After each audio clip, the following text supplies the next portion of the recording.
Les policiers rassemblés à Lyon pour dénoncer les violences à leur encontre dans les dernières manifestations.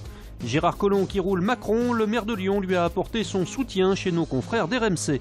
Enfin, l'Asvel en demi-finale des playoffs après sa deuxième victoire contre Chalon-sur-Saône. Les agressions verbales et physiques ont dépassé les bornes.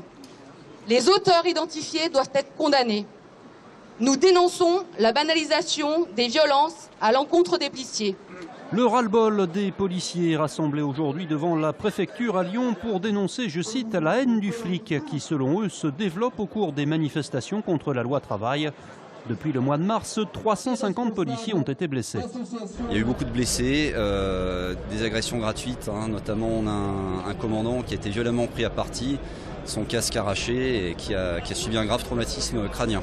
Il y a plein de manifestations contre la loi travail, on va enchaîner après avec l'euro, on va enchaîner après derrière avec les festivités du 14 juillet et tout ça, ça commence à faire beaucoup depuis le mois de novembre. Les policiers sont fatigués, sont usés. On gère tant bien que mal malgré le peu d'effectifs qui sont les nôtres sur la DDSP du Rhône. Il faut savoir qu'aujourd'hui nous sommes en dessous des effectifs de référence au niveau national et malgré les annonces faites par le ministre de l'Intérieur pas plus tard que le 28 avril dernier, le compte n'y est pas. Outre des effectifs, les policiers réclament surtout une plus grande sévérité à l'égard des casseurs. À Lyon, ils étaient environ 450 à manifester dans le cadre d'un mouvement national. Aux armes, citoyens, formez bataillon, marchons, marchons, qu'un sang impur abreuve nos sillons. Les manifestations se sont succédées cet après-midi devant la préfecture, puisqu'à peine les policiers partis, ce sont les élèves et professeurs du lycée de Saint-Bel qui se sont rassemblés pour Arnaud, un élève menacé d'expulsion faute de titre de séjour. En fait, Arnaud, il avait des papiers jusqu'à sa majorité, sauf que du coup, il a atteint la majorité. Et l'État veut lui retirer son identité française, sauf que lui, il est venu du Rwanda à 14 ans. Il a perdu sa famille et ses frères et sœurs au Rwanda, il n'a plus aucune famille. Et du coup, l'État, il veut le rejeter au Rwanda sans famille, sans rien. Arnaud est scolarisé en terminale S. Il va passer son bac dans quelques semaines. Et il souhaite poursuivre des études en France, un BTS en alternance dans le bâtiment. Voilà. Ce titre vie privée, il y a droit et lui permet d'envisager des études sereinement. Et surtout de pouvoir faire son alternance, de trouver un patron et d'organiser sa vie.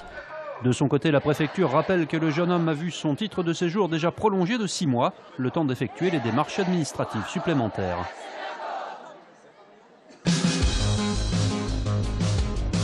Mouvement de grève national aujourd'hui et demain à la SNCF. Alors que se déroulent les négociations sur l'aménagement du temps de travail des cheminots, la CGT et Sudrail ont appelé à une grève reconductible.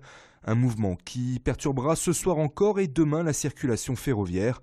En moyenne, dans la région, seuls 2 TER sur 5 devraient sortir de gare. Quant au TGV, 2 sur 3 circuleront sur l'axe sud-est.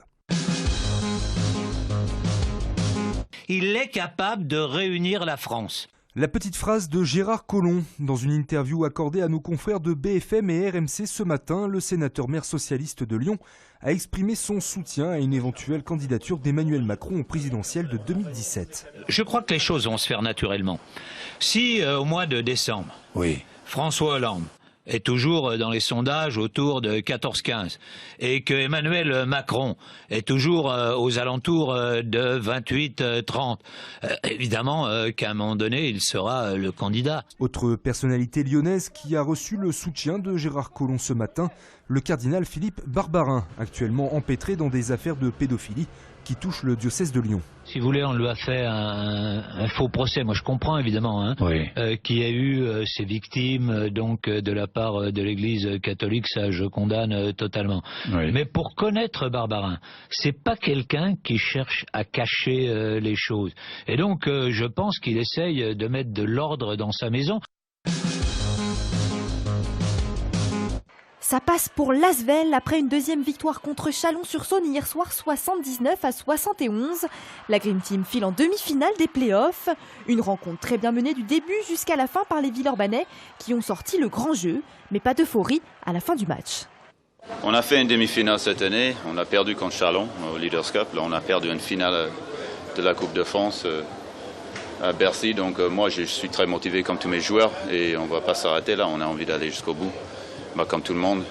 Donc je suis content d'être passé, mais c'est pas du tout mon objectif de passer en demi-finale. J'ai envie d'aller en finale et gagner la finale, comme tous ceux qui restent. Donc voilà, non, serein, mais toujours très motivé pour la suite. Le prochain adversaire à battre, ce ne sera ni plus ni moins que le leader de la saison régulière. Il s'agit de Monaco. Un très beau challenge pour les Villeurbanais. Ils ont une grosse équipe, donc c'est vrai que globalement, on va dire que c'est le favori. Maintenant, je pense que sur le match aller chez eux qu'on avait fait en saison régulière, on était déjà très amoindris, puisque nous manquait Mitcham, il nous manquait Chassan qui s'est blessé en cours de match aussi, donc c'est vrai qu'on a joué à 6 ou 7 pros. Et sur le match retour ici, je pense qu'on les avait et on laisse filer sur la fin. Donc globalement, sur la saison régulière, même si on perd 2 fois, je pense qu'on n'est pas si loin. Le premier des 2 clubs à atteindre les 3 victoires ira en finale. Prochaine rencontre à Monaco, dimanche, puis mardi 24 mai. Tony Parker sera présent à l'Astrobal pour le 3e match, le 27 mai prochain.